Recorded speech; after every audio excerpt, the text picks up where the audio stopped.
बरसात का मौसम था। चारों ओर काले बादल छाए हुए थे और थोड़ी देर बाद वर्षा भी शुरू हो चुकी थी।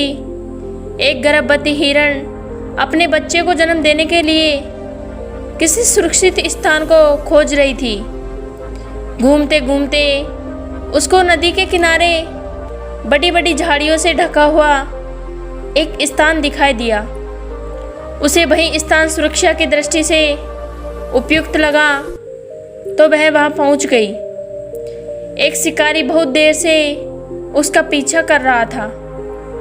वह भी उसी स्थान पर जा पहुंचा और अपने धनुष पर बाण चढ़ाकर निशाना साध ही रहा था कि इतने में कहीं से एक शेर भी वहां आ धमका।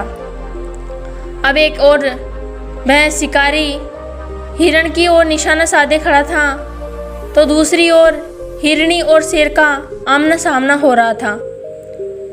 वह खूंखार शेर उस पर झपटने को तैयार था और उसी झाड़ियों के एक तरफ उफनती हुई नदी बह रही थी। अब वह हिरनी बुरी तरह से गिर चुकी थी और सोच रही थी कि जाए तो किधर जाए। कोई उपाय न सूझते देख उसने अपनी आंखें बंद कर ली और मन ही मन परमात्मा को याद किया और असहनीय पीड़ा से ग्रसित होकर अपनी जान की परवाह न करते हुए अपने प्यारे से बच्चे को जन्म देने में जुट गई। और उसी वक्त परमात्मा की कृपा से अचानक बहुत जोरों शोरों से बारिश के साथ बहुत तेज बिजली चमक रही थी।